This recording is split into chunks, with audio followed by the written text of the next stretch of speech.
دمکدا کو کردن عراقی و سوریه هوالبندن هری چالاکدارن امریکانه د شر دیجی ترور داو با اوکی برفره بشدارن د اپراسیون بردوامن تکبرنا داعش لموصل و رقایده هن چاودر د بجن هین ندیاره که امریکا د پشتگیری وان بکه پشتی شکستنا داعش به تایبتی جالی داخوازن وان نتویوه جبو رونی کرنا و مجاره نویسکار و روزنامه‌وان نوردین ویسی میوان میا الاستودیو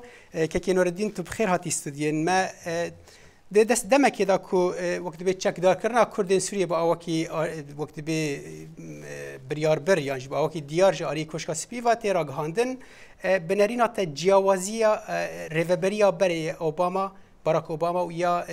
دونالد ترامپ چیه درباره چک دار کردن کردان ده زۆر سپاس ڕاستی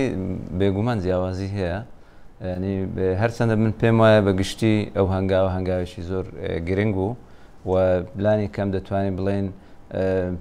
ینی شکستێکی گەورە بۆ سیاسەتی تورکیا بوو کە زۆر ویستی ئەو هەنگاوە ڕوونەدات بەڵام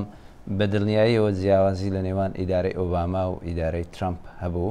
ئیدارەی ئۆباما بەگشتی لە مەسلەی سووریا لە سەرەتاتە زۆر گەرم و گوڕ بوو هەتا داوای ڕۆیشتنی ئەسەدی دەکرد بەڵام وردە ینی سیاسەتی ئۆباما زۆر نەرمتر بوو خۆ پارێزانەتر بوو دواتر ینی هەرچەندە هەندێک پەیوەندیشە بوو لەگەڵ پێدە و یەپەگە ینی چەند جارێک نوێنەری ئۆباما سەردانی ئەوانی کرد بەڵام ئێستا ئیدارەی ترامپ زۆر جیاوازتر بیر دەکاتەوە بەڵام دەبێت بشزانین کە ئەو هەنگاوە هێشتا زۆری ماوە و تورکیاش هێشتا ینی تەسلیمی یان خۆی ڕادستی ئەو بڕیارە نەکردووە هەوڵ دەدات کە بەو بڕیارە بگۆڕێت زانیت دەبێت دەرێت شتێکی باڵکێش هەیە ئەوژی کۆ دەماتێ بەحسا عێراقی دەبێ ئەمریکا هەر بەحسا عێراقەکەی گرتی دکە و پێشمەرگەین هەرێما کوردستانی بە ئەوەکی نە ڕاستە ڕاست چەکان دگینەوە دەمەکێدا و کۆشکا سپی بە ئەوەکی ڕاستە ڕاست چەکان دگینە کوردین سووریە ئەو چاوە ئێمە دەبێ بزانین دوو جیاوازی هەیە یەکەمیان لە سەردەمی وەکوتم سەردەمی ئیدارەی ئۆباما زۆر جیاواز بوو ینی لە مەسەلەی خۆپارێزی دواتر مەسەلەی هەرێمی کوردستان ینی لەگەڵ عێراق پەیوەندیەکەی زۆر جیاوازترە ینی عێراق حکوومەتی عێراق حکوومەتێکە پارتنەری حکوومەتی ئەمریکا بوو لە شەڕی دیژیداعەت لە کاتێکدا حکوومەتی بەشار ئەسەد ینی حکوومەتێکە کە لەلایەن ئەمریکا و ترامپەوە دژایەتی دەکرێت کەواتە ئەو حساسیەتە یان ئەو لە بەرچاوگرتنەی کە ئەمریکا لە سەردەمی ئۆباما یان ترامپیش بۆ حکوومەتی بەغدا هەیەی و نیگەرانیەکانی لە بەرچاو دەگری بەڵام بۆ بەشار ئەسەدیەتی ئەوە تو بەحسی بەرژەوەندیان بهتر مشتاتێکیشتن تو بەحسی بەرژەوەندی ئەمریکا دوێ دەربارەی دەکی ئاخر ئەگەر وها بێ هەرچەندی حکوومەتە سووریە نە حکوومەتێک شەرعیە لێ بەرامبەر وێ حکوومەتە تورکیە حکوومەتەکە هەواڵبەندە ئەمریکایە ئەو ژی دژی چەکدارکردنا کوردی سووریا تێ چاوە بەڵێ زۆر ڕاستە وەکوتم ئەوە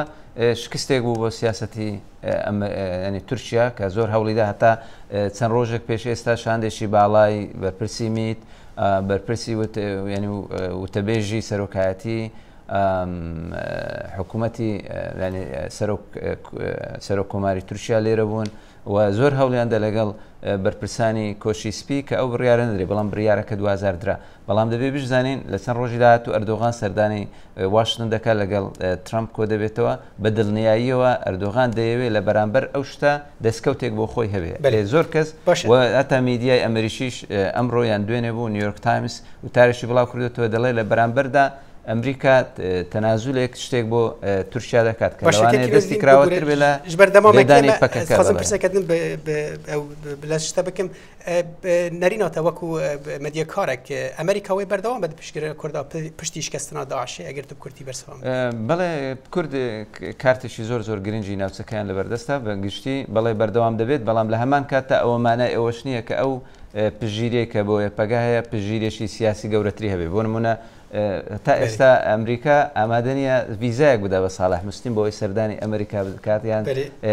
ینی بەرپرسانی دیکەی یەپەگە و پێدا بەڵام لە هەمان کاتە سەگدات ئەوە مەسلەیەکی تاکتیکیە زیاتر بۆ پژگیری شەڕی داعشە گشتێکی نوردین ببوورە دەمامەکێمە ئەم نەچارن بێدرێت داوی بینن نویسکار و ڕۆژنامەوان نوردین وەیسیت مەڕەوەی گەلەک سپاس مەشتەرەمەند